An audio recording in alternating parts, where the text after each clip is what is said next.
Good afternoon, everyone, and welcome to the first Fringe event in Onward's 2020 Party Conference programme. My name is Will Tanner. I am the director of Onward, a think tank whose mission is to renew the centre-right for the next generation by coming up with bold new ideas and reaching out to new groups of people. So I hope in this weird party conference environment this year, we can not kind of limit the audience and stultify political debate by being online, but actually we can reach into the living rooms of hundreds, if not thousands, of new people who might not otherwise have been attending party conference. And I look forward to engaging with all of you over the next few days.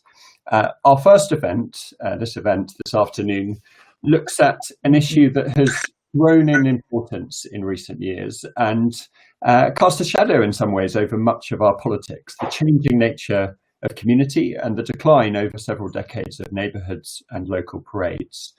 So this event, I think, really does get into a very serious issue which is at the heart of our politics, and I'm delighted to be partnering with the Association of Convenience Stores on it.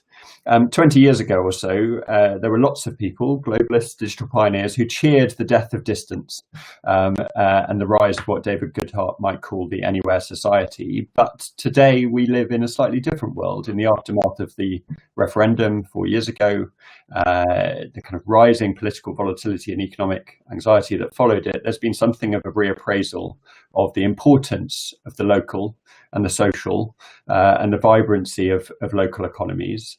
And in the last 6 months during the pandemic, that has only grown as people have rediscovered their neighbourhoods, their communities, their neighbours during lockdown.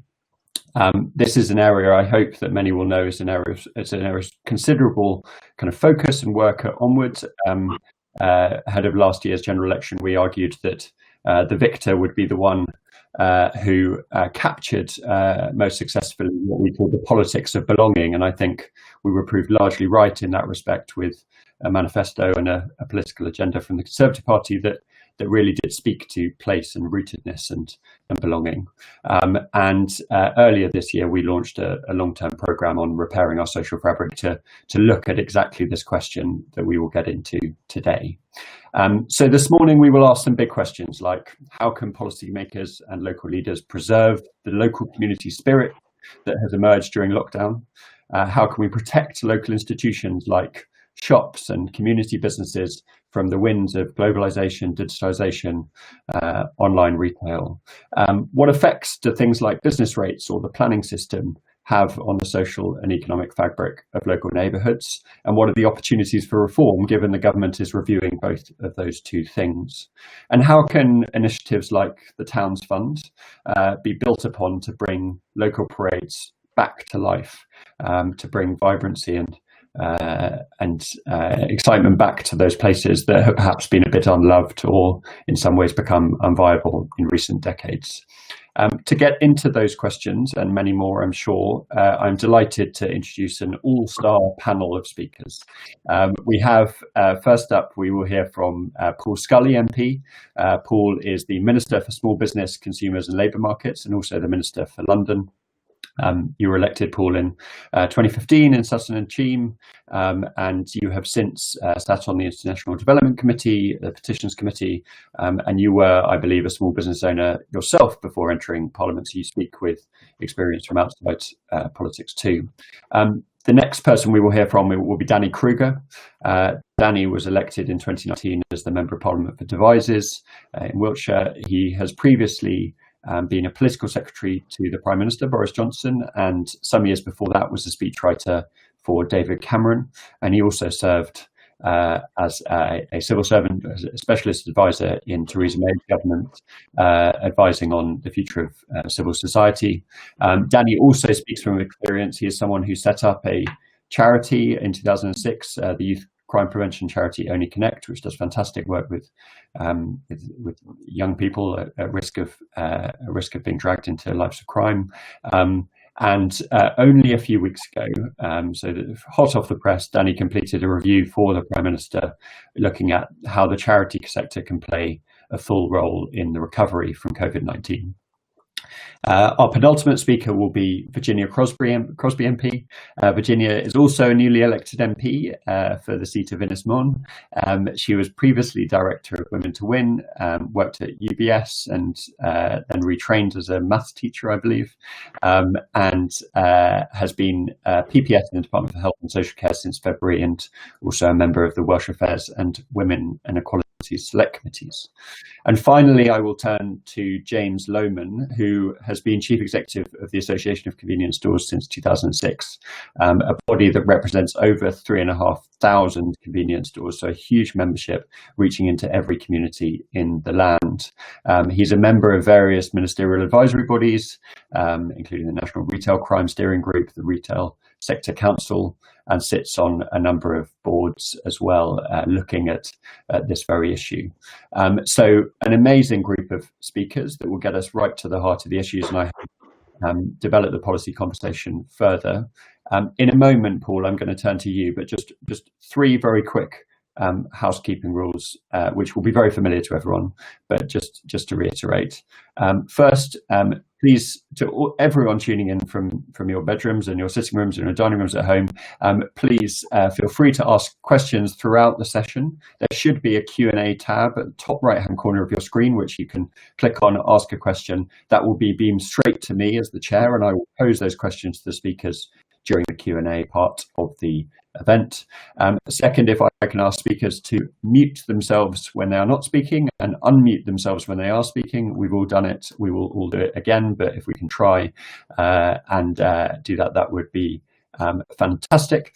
And finally, just to keep everyone's diaries, because I know that you will be attending many other Fringe events, I will close this session promptly at 1:45, which is an hour and 50 minutes for the event.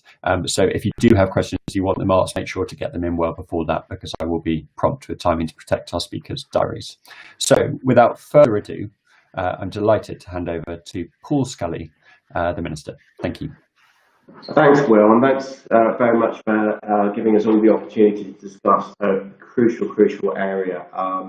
You talked about social fabric. It goes way beyond the economy of the high street of local economies that's been discussed in many places throughout this pandemic. And can I just thank James as well, James Lohman and the Association of Convenience Stores for sponsoring this event. James has been on a number of calls with me as the retail minister, when we've been discussing government support through the pandemic and reopening of retail, and then where we go next, that economic recovery. And those calls have been with James representing lots of small shopkeepers up and down the country, right the way through to chief executives of retailers like Primark and John Lewis and the big shops, because we've got to have a retail offering and a plan for recovery that covers the whole gamut of retail, not just looking at the big boys and ignoring our shopping parades, as is the focus of this discussion this afternoon. Can I just thank you all for tuning in as well and joining us virtually. I hope that you've got taken the advantage of making it virtual by having your choice of wine served at your choice of temperature, rather than the typical conference fare, so it gives us a little bit of opportunity out of adversity. But look, the way that we've gone into this, it's really accelerated. So many conversations have been accelerated over the last 6 months. So there were some great things that opportunities to have come out of this situation, whether it be flexible working. That was something that our employment bill that we're going to be putting through, one of our cornerstones of our manifesto, making flexible working the default option. That conversation has been so accelerated through this, with people getting used to working from home, seeing the ups and the downs of working from home and working in a more flexible way. Digital take-up, the fact that we're able to speak to each other around the country without having to travel, and indeed around the world, using Zoom, Microsoft Teams, with Restream, and all of these kind of formats. These are all positive moves out of adversity, but clearly there's some negatives as well. And I remember when I was a councillor back in 2005, looking at Sutton High Street, my own local high street, when people were saying, well, what's the high street going to look like in 5-10 years' time? We're now in a position where we've got the same conversation, because nothing really moved on that much, but it's just accelerated. It's now, what does the high street look like in 8 years' time? So how do we move towards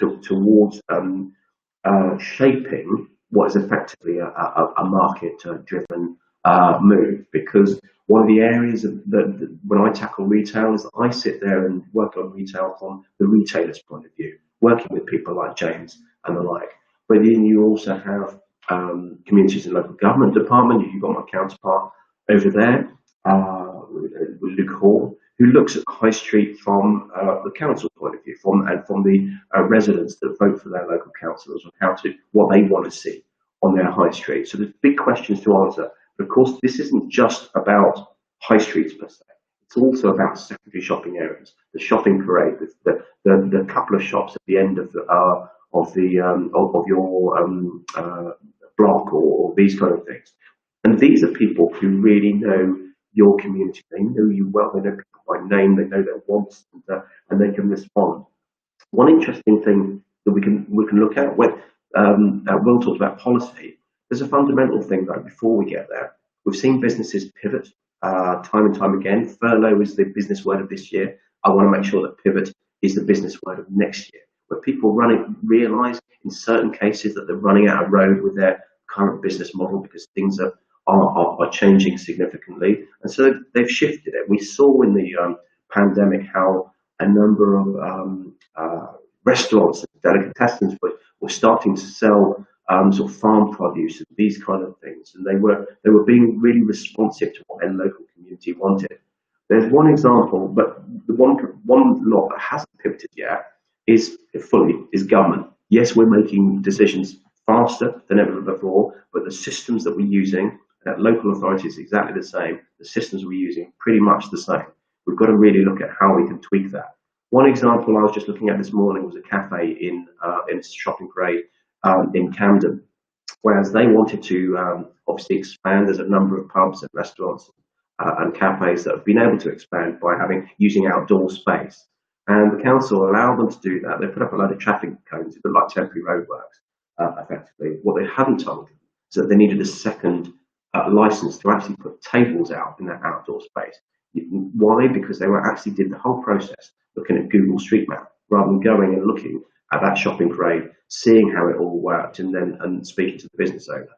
So councils need to be more agile. When you try to put in, the owner tried to put in some semi-permanent structures, as we are learning to live with the virus, and the council came down and said, no, you can't be doing that. So we do need to make sure that government at every single level is as responsive as possible. And then we get to the issue of business rates, which we're doing a fundamental review at the moment.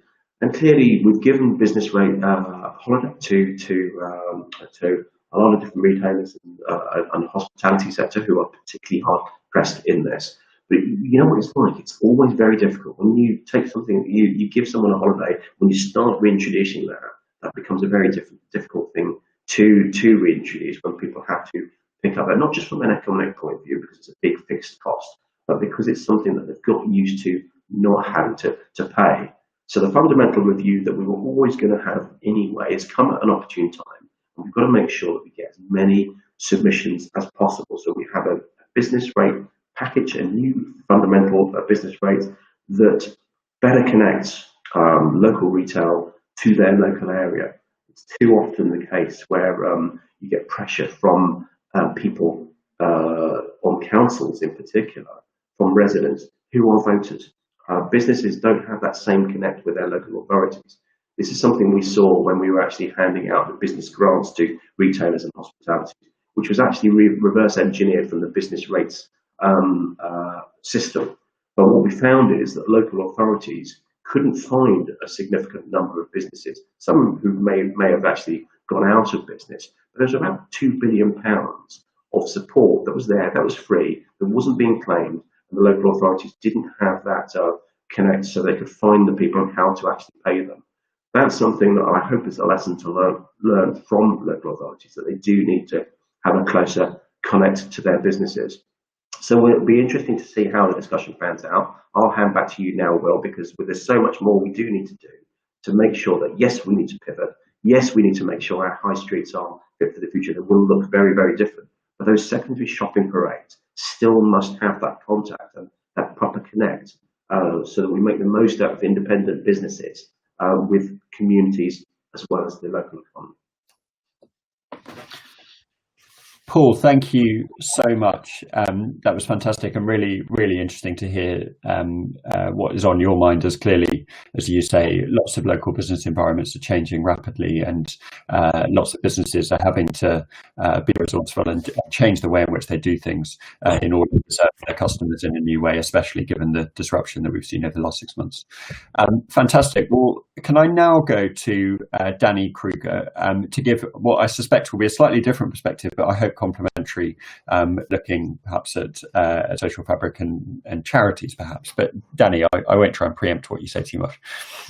Thank you. Well, yes, I certainly want to compliment what Paul said. It's very positive what's happening, and I recognise his implied critique of government for not pivoting as quickly as the private sector has. But huge changes are underway in the way we manage at local and central level, and one of the many encouraging signs that we've seen. My interest is particularly in the flexibility shown by the voluntary sector and by communities themselves, but actually government has been responding in all sorts of positive ways. The new flexibilities are becoming normal. Let me quickly just try and explain this report that I've done, which was also requested by the Prime Minister to develop proposals for how to sustain the community spirit that we've seen during the lockdown and the amazing uprising of neighbourliness and mutual aid that we've seen, and how we can sustain this both into the recovery phase or any further lockdowns, God forbid, that we have to endure, and also perhaps most significantly, into the long-term future model that we want as a country. And I think we've all discovered something brilliant about our neighbourhoods and about each other through this crisis. I won't try and summarise the report, but I group it around three sort of subject headings. First is power. So my recommendation is that there is a deliberate attempt to empower communities directly by passing responsibility down through the local government system, but also outward into communities. And there are lots of proposals that I will rip off everything from other people. So none of this is my work, but I've summarised some really brilliant ideas about empowerment. Second is around people and how we can harness individual goodwill and expertise and compassion and time and money to support, but also actually not just to support what the public sector does, but actually how can the public sector support individuals and neighbours in doing what they do. So there's a whole range of suggestions around volunteering and philanthropy and others in there. And then thirdly, and most relevant to us today, is the topic of place. And I think there's something rather absurd and satirical about the way that Westminster has discovered this strange concept of physical geography in recent years. And when people realised that the Brexit referendum was really a sort of cry for community and belonging, geographical belonging, a sense of the call of home, as I've called it. And politics and government is responding to that and is now increasingly thinking about how we can make policy around places and empower places rather than operating in these Whitehall silos. So on to our topic of high streets and parades and local retail and local place. I was struck the other day. I took the children to Shakespeare's birthplace in Stratford, the house he grew up in, and it's on one of the main roads in Stratford. And there's the home and their little bedrooms and their kitchen and so on. And then the next room along, as you progress through, facing onto the front, is the tannery, or not the tannery, the leather works, the leather shop that the Shakespeare family ran when William was a boy. And it gave onto the street. And his father, and later, and it's likely that he worked in it too, and their apprentices, were part of the household, and they sold out of the front window, and customers would come to the house. And this just represents for me what we've lost in the modern economy, which is the concept of the oikos, which is the Greek word for household, that we derive economy from. And we have separated the domestic, the household, from the economy in modern society. And those two ideas were never separate before, and they shouldn't be separate. And this is one of the negative legacies of industrialization. and modernisation. I'm a Conservative, so I want to return to the Stratford-on-Avon of 1570, and to recover a concept of the domestic as being both an economic sphere and a familial sphere.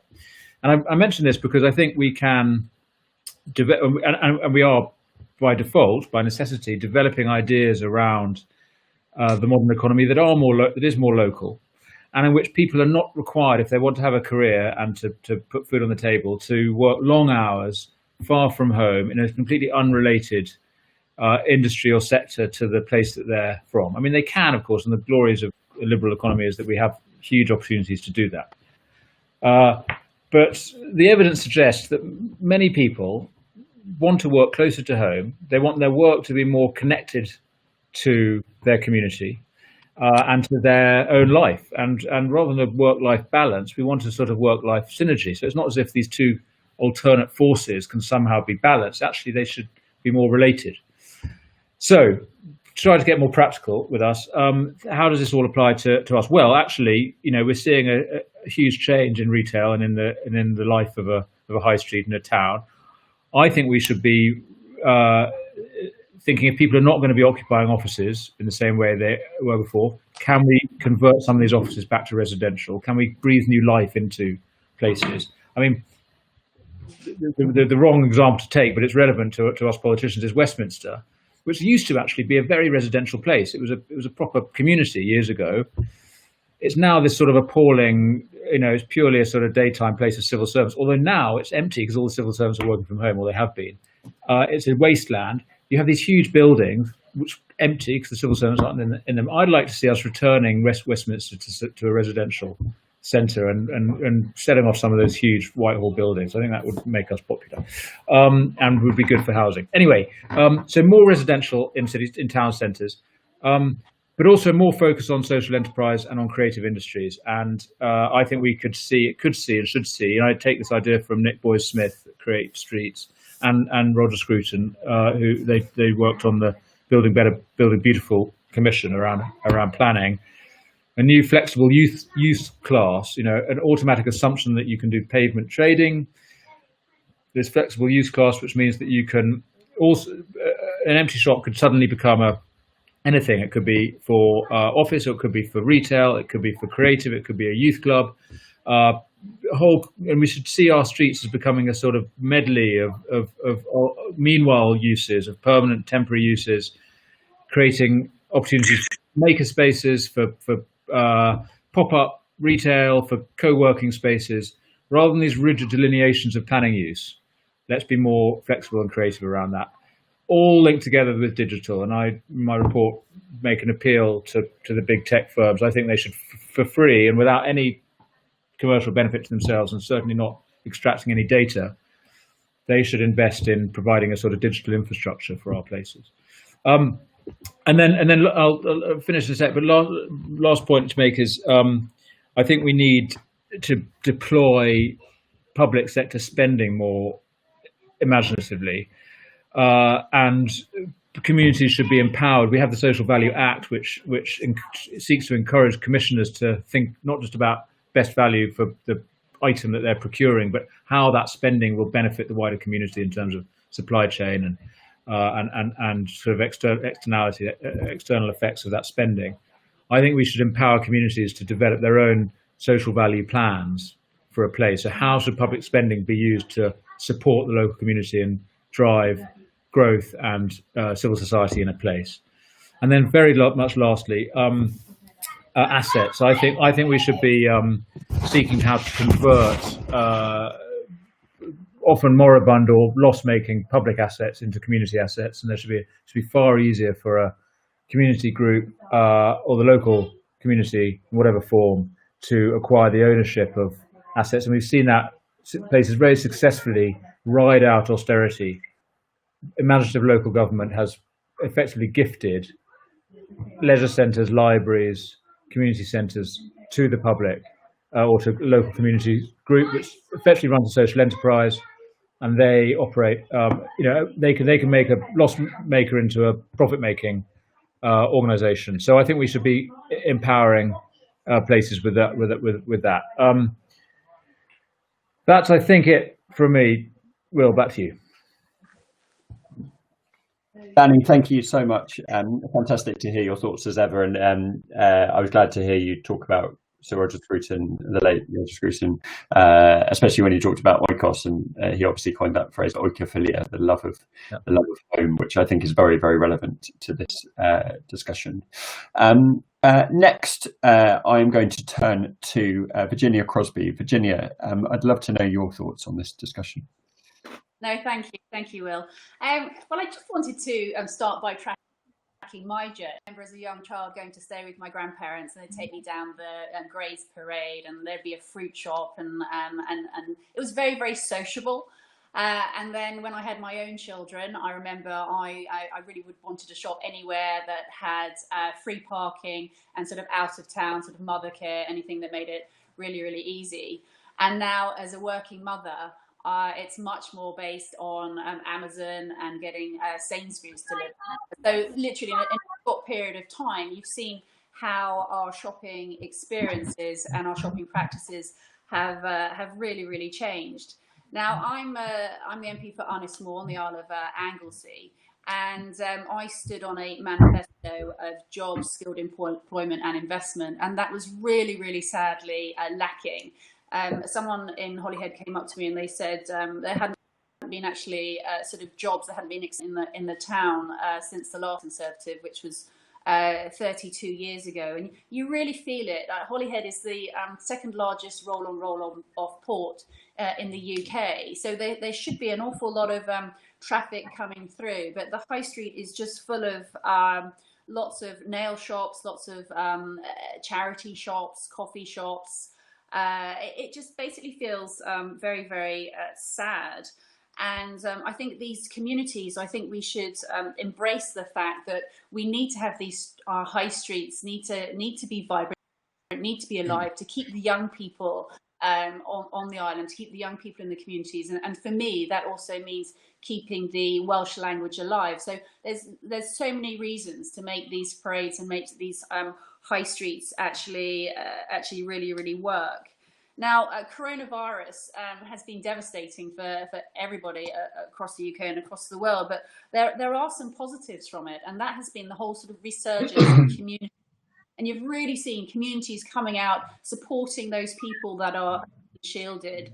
Back in early March, I started a sort of pharmacy prescription delivery group, and it was a WhatsApp group, and everyone, I picked up a whole carload of prescriptions on a Monday and a Friday, and I take it back to my house and I divide it all up by village, and everyone came out of the woodwork to help. They really, really wanted to help. That community spirit was alive and well. And also they only had an hour, and they really wanted to get out and get some fresh air and meet other people. And I think that experience of meeting other people, I think people have really enjoyed I speak to my local butcher, and he's never been so busy. People coming in, and they're actually interested in what they're buying. They're asking about recipes. They're asking for advice. And it's just, how can we keep that going? I think that in terms of convenience stores, I started this Hidden Heroes campaign to celebrate all the positive things that were going on in the community, and I would invite people to get in touch with me and to see who they could recommend. And time again, people from convenience stores all over the island, whether it was Amlot, Marlborough, all over. And it's because these people in the convenience stores were the heart of the community. They were actually reaching out to people. They were a source of comfort. They were a source of advice. And they were a source of actually getting them things that they couldn't get. They were really going to the nth degree to get some of the things these people wanted. And so I've seen firsthand how important these communities and these convenient stores are. So looking to the future, I spent the day with FSB Wales, actually going around one of the towns, Llangefni, recently, and it was interesting hearing different stories from some of the shops. I went into haberdasher's, and he was doing a really good trade. People were together, sewing together, making masks, and that's a shop where you actually have to physically come in and touch things and sort of really see the colours and the fabrics firsthand.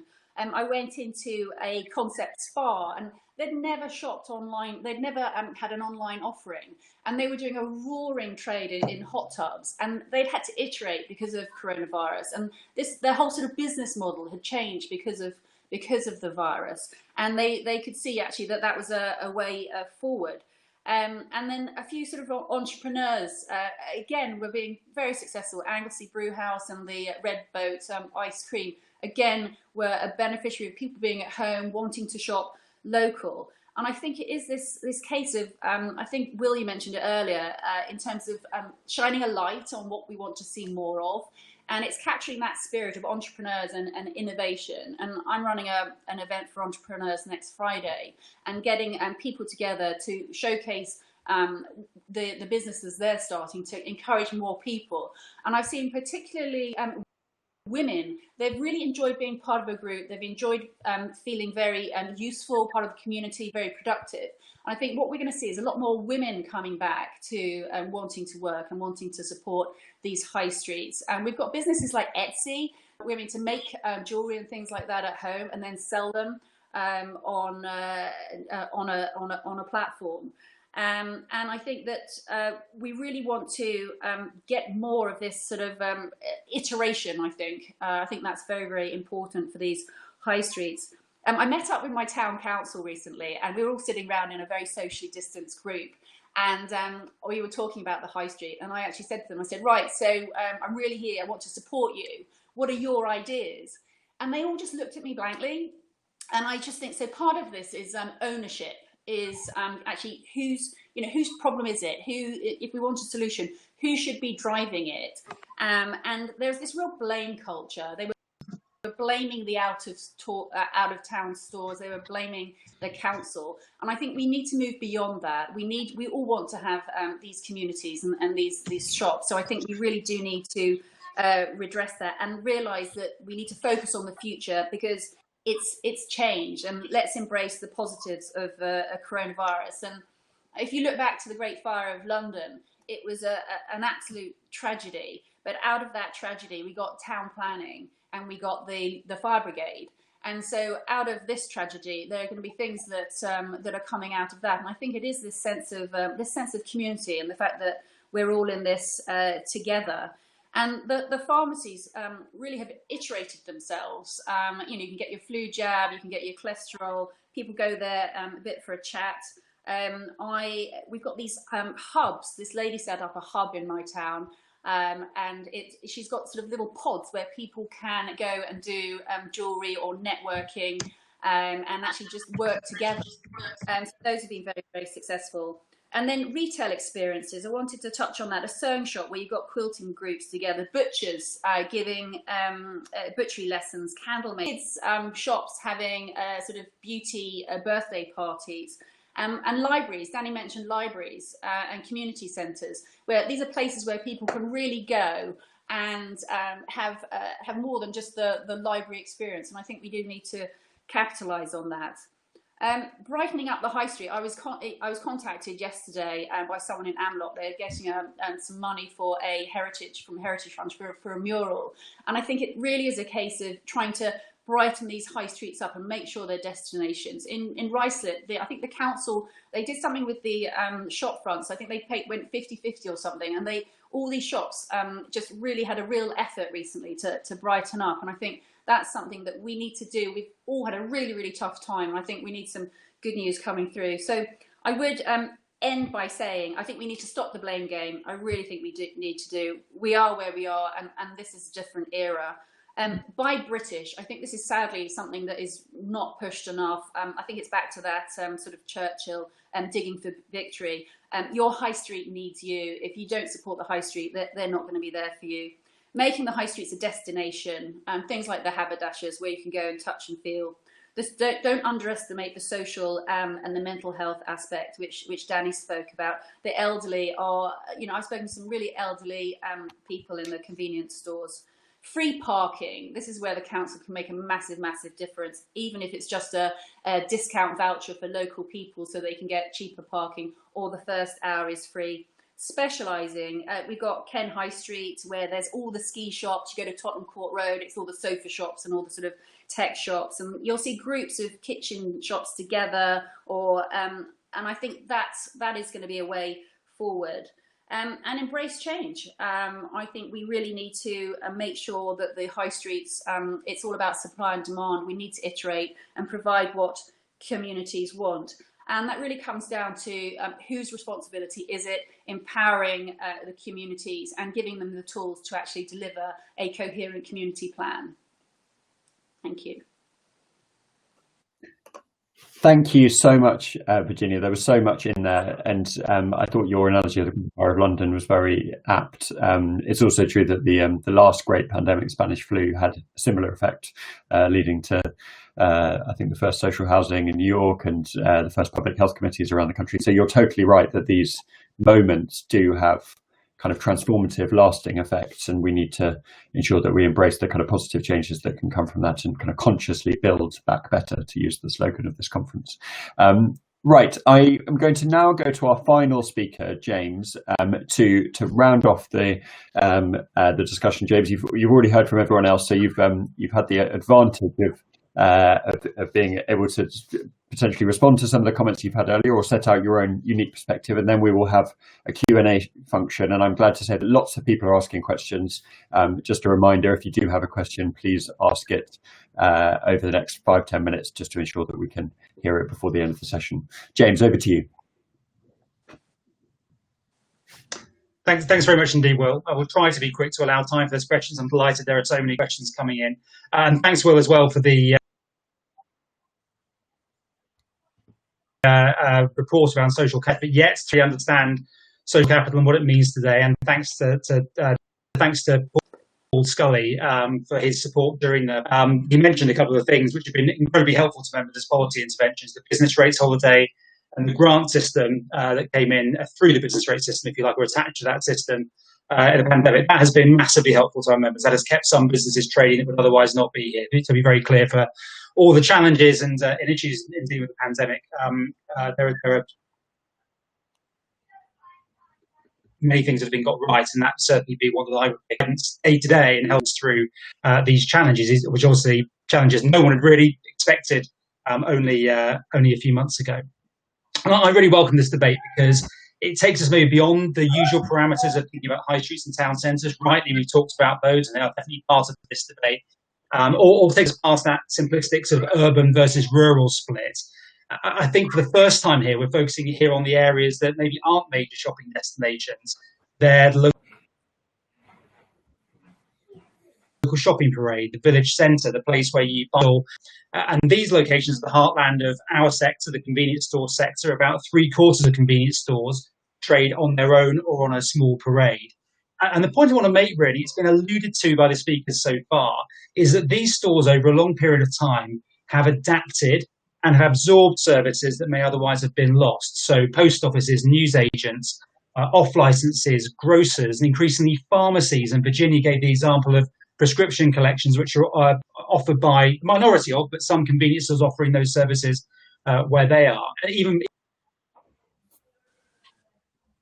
even banks and banking services through the post office and other, where the specialist and the specialist out may not be in those areas anymore. And by bringing this breadth of services together, the community retains that vibrant hub, that social centre. Most people have a relationship with the people who run and work in those stores that goes beyond the purely transactional. It's a human interaction, and it goes some way to alleviating loneliness and supports vulnerable people in particular. And we've particularly seen that in the last few months. Now, everything I've said there relates to before COVID-19. So, and like so many things, and Paul alluded to this, the pandemic has amplified and accelerated what was happening before. And while I don't think anyone would maybe, hopefully not oppose too much of what I said,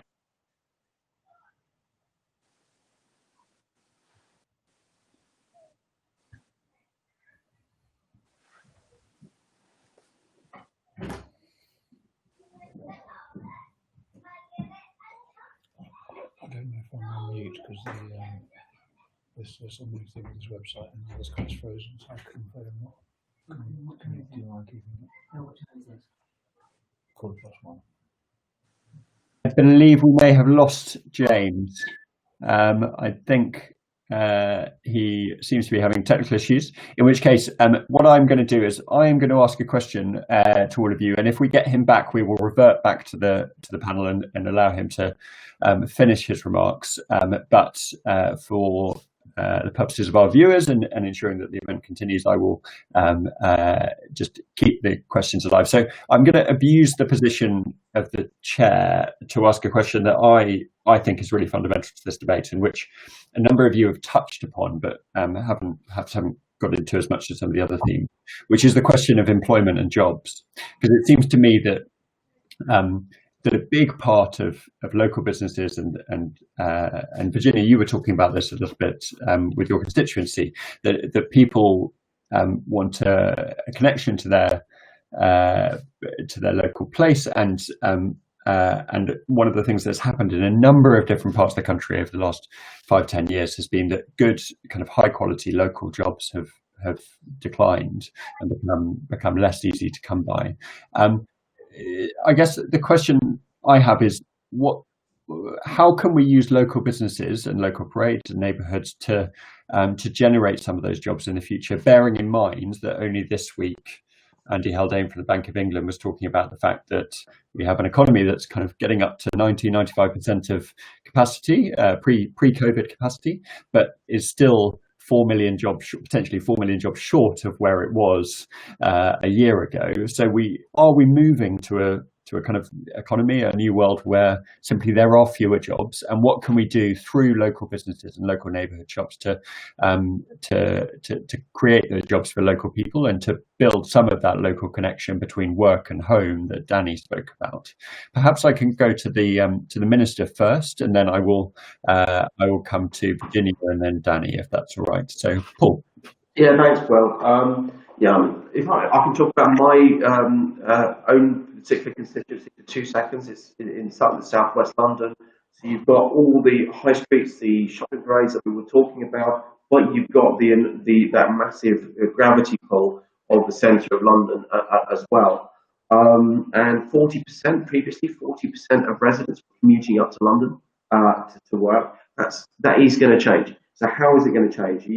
I suspect what you'll have is that the jobs will be there for a number of businesses within the city centres, but that there will be a change on the commute that will have an impact on the independent hospitality sector around that area, but it will also have a boost. The lunchtime market, for example, will shift from around the stations, from around the commute, into the high streets and the secondary shopping areas. We've talked a lot in the London recovery groups that we have about a 15-minute city. Can you work and live with, can you work within 15 minutes of where you are? And a number of businesses are already looking at their business model to have clusters of people. So instead of having an HQ, you'll actually move to maybe having one team working in southwest London, another working in northeast London, and then coming together into the middle when they actually need it. But I think businesses will, as they get used to the battle between online sales and offline sales, and also with this new reality, then that's what will shape the jobs of the future. We just need to be in the position in government to actually make sure that we can help shape that. As I say, rather than just leaving a free market option, which I'm a big free marketeer, but if you do leave it just to the market, there is a huge human cost in between. So that's where you guys and your thinking and government needs to really make sure that we're on top of it. Paul, thank you so much. I think that's exactly right.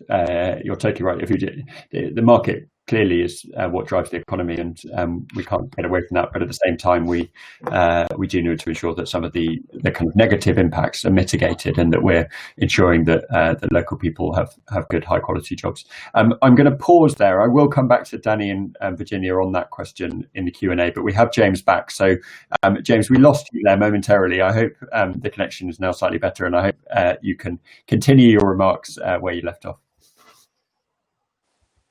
Where did I get to? So I was probably talking about the way that parades have changed and how COVID has really accelerated the already very positive that our members are having with the communities, the additional services they brought in, like home deliveries. And really, what I finished off by saying was that the big debate in our sector is which of these behaviours we've seen over the last 6 months are going to turn into longer term trends. So, and I think particularly in relation to that enhanced community role. And what I finished off by saying was if we'd gone back to looked at the 1980s and said, well, this is a really great parade in the 1980s, it had probably been 6, 7, 8 stores or services there.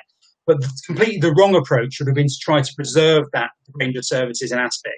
It'd been much better to allow those businesses to change, absorb one another, to merge and come together and develop new services to come onto that parade. And that's a challenge now as well. Rather than trying to preserve necessarily what we have now, the story of our sector and the stories of those locations has been about change and has been about allowing that change to happen. So the question is, Paul talks about pivoting in his opening remarks. How do we help those businesses to pivot, change, and develop, incentivize them and support them in investing, so that whereas now I think those parades are very relevant to the places that they're serving, extremely important. That continues to be the case, and I believe that's how we do that. We help those businesses to pivot.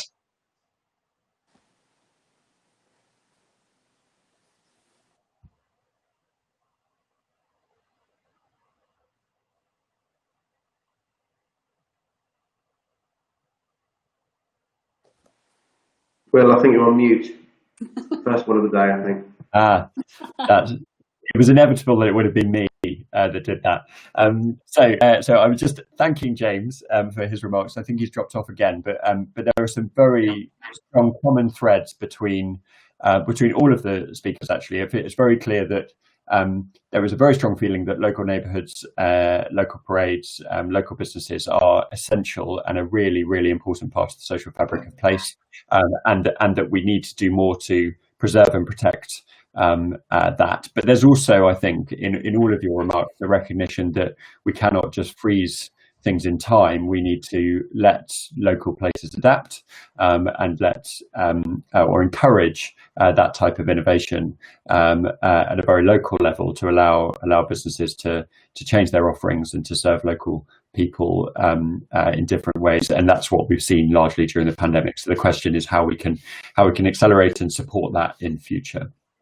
James, just before you dropped off, I asked the Minister about how we can ensure that local businesses are at the heart of the kind of jobs recovery, and that we try to affect some of that kind of renewed relationship between local work and home that Danny spoke about.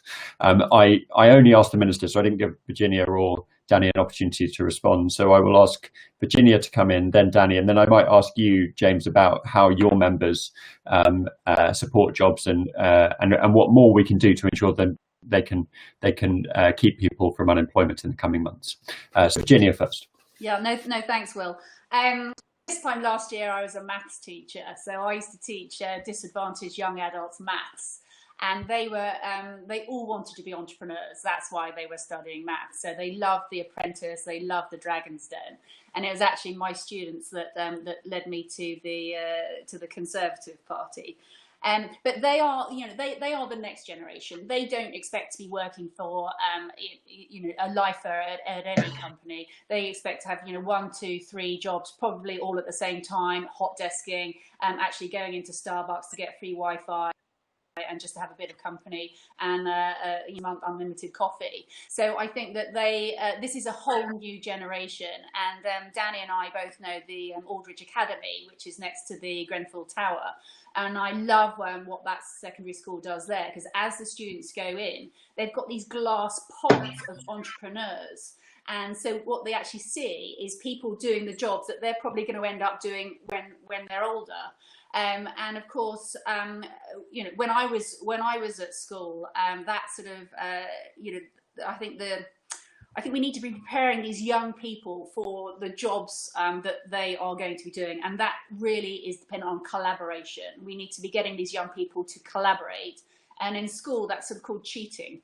So I think we sort of do need to actually get over that. So in terms of these entrepreneurs, we've got them showcased here. I've got them in my high street.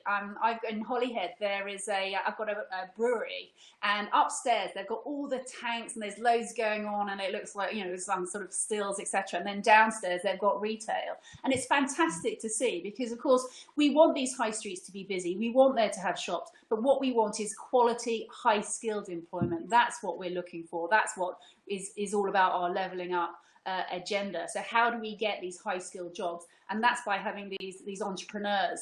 I've got another company called Minesto that's developing this sort of technology, these kites that go underwater to harvest the tidal energy. That's in the high street. I mean, and it's absolutely fantastic to see that. And they've got all these displays you can go in. It's like a living, breathing, techie, innovative museum. It's really, really exciting. So I think we need to be seeing more of that. And a word of caution here: you've got companies like JP Morgan saying that they're not going to be back in Canary Wharf until July next year. I was talking to somebody from Spotify yesterday, and it looks like they might never go back to that sort of formal working. So I think Paul's point about the communities outside London, we're not going to have this sort of centre of gravity being London anymore. We're going to have all these skilled people are going to be available. And I think if you saw the crash of 2008, it wasn't the big companies that drove the growth. It was the smaller companies. And I think that's what we're going to see now. It's those smaller companies, somebody that's lost their job, they've been made redundant, somebody that's got access to, they've been able to buy a printer or a scanner, or their mate's now available to work with them on an idea. And that's where the growth is going to come from, these new innovative businesses, and that's what's going to give us these high skilled jobs. So I think we need to be focusing on how we can let them fly. Thank you, Virginia. Danny Kruger. Thanks. Can you hear me? Yes. Brilliant. I've got what Boris calls the pizza wheel of doom going round and round on my screen, so I thought maybe I was inaudible, but excellent. That was very inspiring what Virginia was just saying, because I sort of have a community background, and very much easy to forget actually the role of entrepreneurs and startups in the new model. And I completely endorse that last point, which is, it's a brilliant thing. Wiltshire, where I represent, season in Wiltshire, we have basically been partly an exporting county. We send bright people into London every day, or some go the other way to Bristol, but into Reading, into London. And if the opportunity is for those people to actually be working at home and co-working spaces in our towns, suddenly we have this amazing social capital and human resource that's staying local. And of course they could and should be setting up their startup businesses locally. So I'm very inspired by that. But let me just make this sort of the opposite point, which is the complementary point, which is, what makes places thrive isn't just the talent and the energy of the entrepreneurs, it's the infrastructure that exists there. And I'd echo the point that I think Paul was making earlier about, or James perhaps, about these hubs, which convenience stores can be partly, but also libraries, post offices, pharmacies, banking. All these services can be co-located, and whether that's in a commercial setting or a public sector or a third sector setting or church even, we've seen some really inspirational examples of that. I think we should be thinking a lot about that infrastructure, the opportunities to create hubs.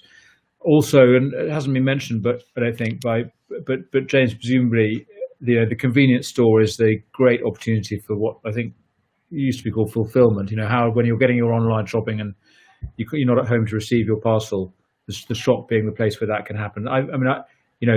Online could be the savior of the high street, not the enemy of it, if we get this right. In terms of jobs, I think we need to. We were already thinking a lot about automation before the crisis struck, and we're not yet sure whether automation is going to do what technology has always done historically, which is actually create more jobs than it destroys. Everyone worries about the loom destroying the weaver. Actually, it created more jobs, and that has happened historically. Whether that's going to happen now with the pace of change and the extent of the automation that we're seeing through technology is not yet obvious. It might well be that we actually have less jobs, but what does that look like? What kind of jobs will be left? What won't the robots do? And again, that comes back to the point I was making earlier about the local and the relational, because what human beings are good at is the functions of care, looking after each other, particularly looking after the very young and the very old, and everyone in between, but particularly those parts of the population. So we're good at care and we're good at creativity. We're good at stuff. We're good at inventing, and that partly relates to the enterprise point Virginia was making. But non-commercial creativity, arts, environmental work. There's huge opportunities for humans to do human work again, actually, and not be ourselves rather inefficient robots, which is what industrialization tried to make us. So I'm inspired by what's happening. But I think, and again, this doesn't. I think it's from a conservative point of view, we need to slightly rethink our mindset and think we're not just about liberating the entrepreneur in each of us and having quite an individualistic mindset around about human flourishing and talent and meritocracy. We need to think, as you guys do at Onward, a lot about the institutions of belonging that create the infrastructure and the sort of the social foundations that enable flourishing. And I think what we're seeing now, what we should be thinking about places and high streets in that context, and that is the real foundation of freedom and flourishing. It's not an either or, but if we want to be free, we need to belong first. Don't you agree, Will? I would heartily agree with those remarks, Danny, and thank you for referencing our work, which of course you are very involved in, and one of the intellectual kind of heartbeats of. So thank you, James. If I could come back to you on this question of jobs quickly, and then what I'll do, I've got lots of questions, so I will then start directing questions at different members of the panel. But James first. Yes, convenience stores are a huge employer collectively. And what's interesting, we've over the last few years, we've looked into more detail at those jobs. And actually, they're a fantastic example of what Matthew Taylor might call, good work jobs, in terms of security, ability, and genuine flexibility, not flexibility as a euphemism for the exploited people working in that business, genuine flexibility, two-sided, and very, very diverse workforce. Local element is extraordinary. About half of people who work in convenience stores walk there. So, they're getting there literally for free. And in average travel time, I think it's the incredible value we bring through those sort of good quality jobs that we offer. I think one of the things, slightly oddly, maybe given my opening comments, that I think we should think about is what do we allow as the alternative to that model of good work? Because I think there is a risk that as businesses reasonably all understand are very loath to take risk, but we enter more sort of gig economy jobs, which aren't in themselves bad, but they can be the opposite of that in terms of security, in terms of the flexibility being actually one-sided rather than genuinely two-sided. So I think Paul and his colleagues are trying to strike that balance in terms of regulation around the quality of work, as well as around obviously bringing back large numbers of people who've gone through this crisis, which is a crisis for the economy as well as for public health. And actually just picking up the other way in which we support jobs is through supporting people working in whatever environment they're working in. So I was really struck by the head of Pret a Manger, who obviously is hugely affected by this.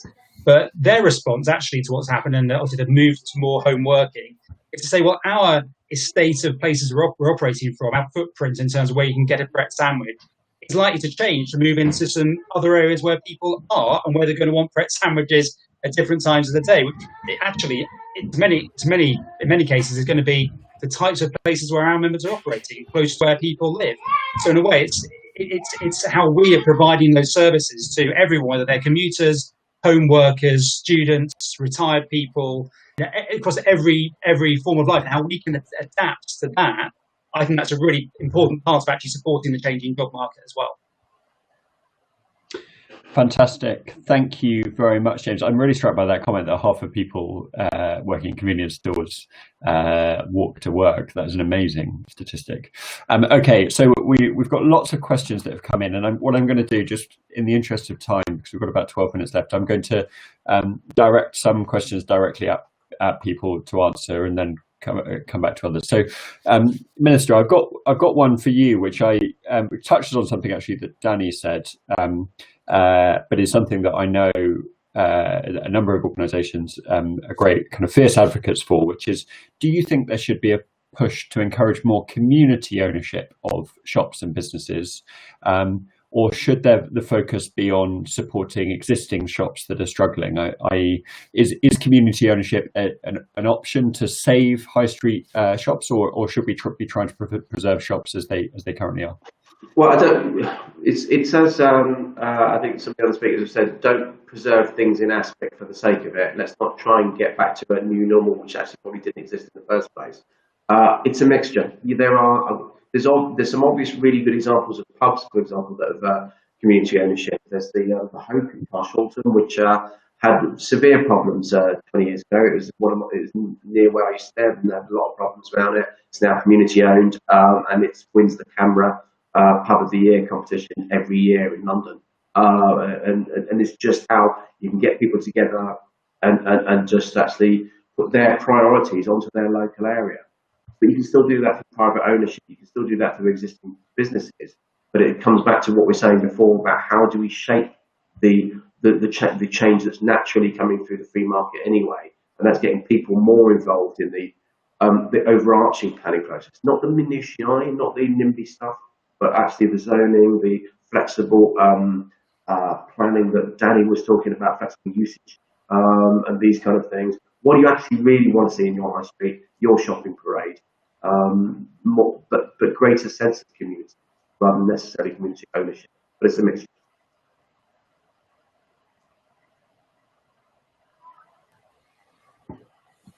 Sorry, thank you very much, Paul. That I totally agree with you on on the general point, but also on the importance of community ownership of pubs. We've got several similar pubs near us, which have been saved by that very model. Okay, could I now ask? I might ask this question to both Virginia and James. So it's from Mark Thorpe, who is asking: should there be more of a focus and push on business improvement districts as a way to support local streets, high streets, and local parades? Could I come to James first, and then Virginia, if that's okay?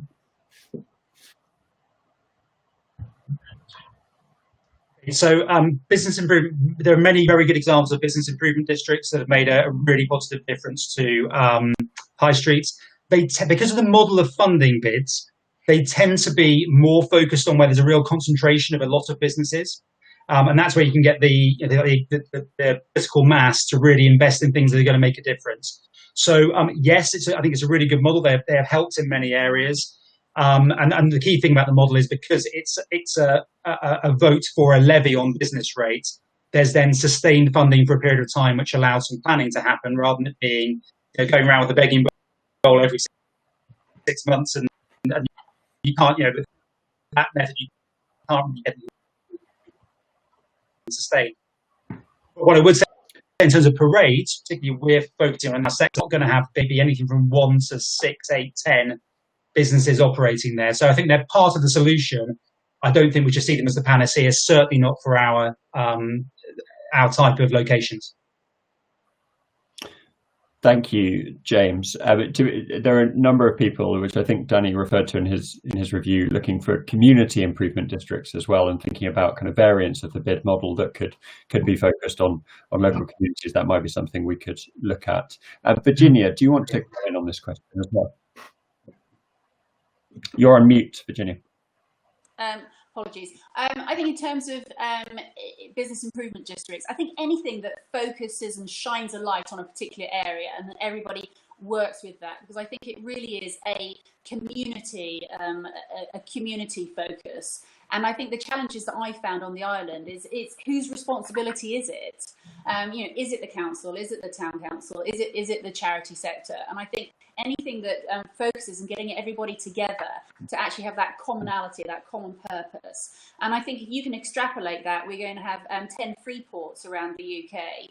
And again, it's that focus, it's that getting that almost the sort of that excitement, that energy into these areas. I worked in the biotech sector, and you could see that in California with Genentech and the whole sort of 80s, 90s of biotech explosion, and people just feeding off each other and on a Friday afternoon going surfing. and you can see that in areas around the UK. So I love the fact that you can have sort of a sort of almost like slightly shorter term goals where everybody buys into a plan and you've got the same purpose and the same drive. And I think that's good news for the community. Thank you, Virginia. Okay, I've got one question for Danny, and then I've got a series of questions I'm going to group together and ask each of you to respond to as part of your kind of closing remarks. So Danny, before we get to that, this is just for you. How can the government incentivise landlords to let out properties instead of leaving them empty and to restore a sense of community in local centres? So you talked a little bit about changing shops into housing, but in many places there is another problem, which is empty homes. Is there anything you would do to try and encourage landlords to kind of let those properties and to bring people into those places?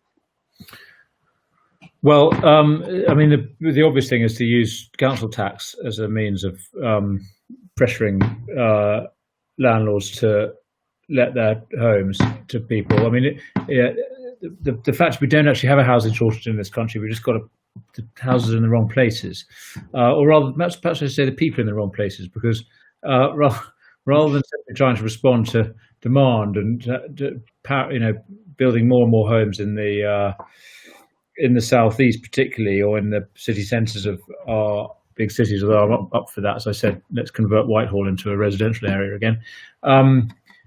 We want to fire up the economies of our towns that used to be economic powerhouses in the industrial age, and could be again if we do what we've been discussing today, which is make them attractive, viable, vibrant places where people want to live and work. It's a great shame when housing is lying empty. I'm up for consideration around of using council tax to impose a penalty on empty homes. I think we could be doing more with the whole the support model around a place. What is it that makes a community attractive for families to come and live there, and you basically drive up the prices so that it becomes more appropriate and attractive for a landlord to put it properly on the market. And then in terms of the conversion from from commercial to residential, I'm no expert here, but I think we should be very deliberate about saying we are not going to be stuck with the planning uses of the past, and in a crisis it is appropriate to be flexible, even potentially on a short-term basis. And we've seen some very bad examples of this, terrible homes being created out of office blocks. So we need to be very prescriptive about what it is to create an acceptable home. But I think a bit of emergency, creativity is what's needed.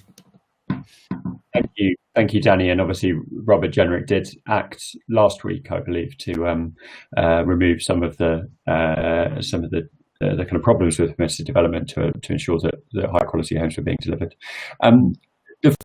So we've got about 3 minutes left, and I will try and keep to that.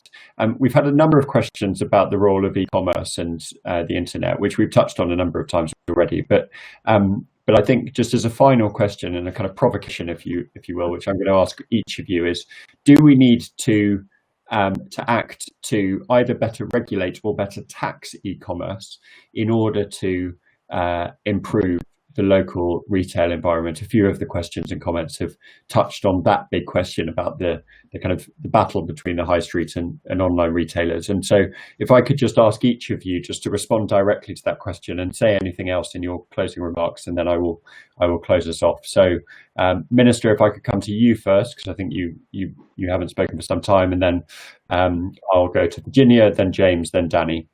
No, thanks very much. Look, in terms of much has been made of a digital sales tax, I don't like the idea of a digital sales tax just to put a sticking plaster on long-standing issues on the high street. We need to, yes, make sure that all the multinational internet companies can pay their fair share of tax. But we've also got to actually have a more fundamental look at, as we've been discussing, high streets and shopping parades. But as James said, there is much more we can do to connect small shopping parades in terms of collect and other areas to connect on and offline. It doesn't necessarily need to be mutually exclusive, one or the other. Thank you very much. Virginia. Yeah, the internet is here to stay, and I think we just need to get used to it. And it's such a powerful tool for people starting their own businesses. So I think we need to it's supply and demand, and companies need to iterate to factor that into their strategies and their expansion. Thank you, James. So I say yes to changes to taxes, which bring about fairer results and a better tax system, particularly around business rates, where the system wasn't designed for a world in which there is a lot of e-commerce, and I think it's being shown to be yes to that, but no to being punitive against e-commerce. I don't know. That's not where we come from at all. And the question that you start from is what is fair and sustainable? What helps us to create sustainable and choice for people? And I certainly back up what's been said. We as convenience stores can coexist with and work alongside as parcel collections, as return points, and as just filling in the gaps between the way in which retail more widely than that it's changing. So but not. Thank you so much, James. And finally, Danny. Thanks. Very much echo that last point, which is we do need a better model of taxation than one just designed around size of premises, and I think we do need to tax the e-commerce sector better.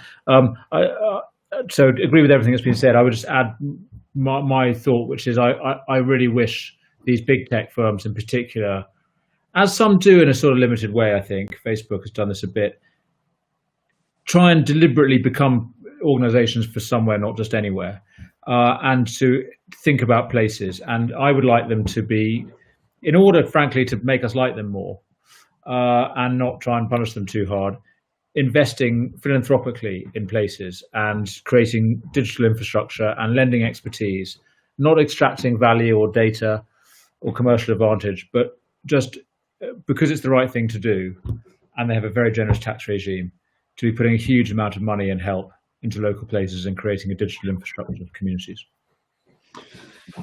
Well, on that very positive note, and I think this whole discussion has been striking for the level of kind of optimism and positivity there is around the future of our neighbourhoods and our local parades and our local shops. I will end this discussion. We are 2 minutes over, for which I apologise. I'm not going to try and sum it all up, but I just two things which really struck me was this idea that digital is an enabler rather than a threat, and that if we get that right, it offers huge opportunity to our local environments. And secondly, just a very important discussion around kind of assets and hubs of things that bring people together, of which convenience stores and local shops are clearly one of them, but there are a number of different types. Those are two things that came through really strongly, and I hope that our work in the few months and years will kind of drive forward the thinking on that. So without anything else, I would just say thank you so much to our speakers, to the Minister for giving up his precious time, to Danny and Virginia for showing us just how exciting the 2019 intake really is, and to James and the Association of Convenience Stores for helping us put on this event in the first place and making it happen, because without your support we wouldn't have been able to do that. So thank you all for speaking. Thank you to everyone who tuned in, and I look forward to seeing you at future Onward events throughout this conference. Thank you. Thank you. Very good indeed. Cheers.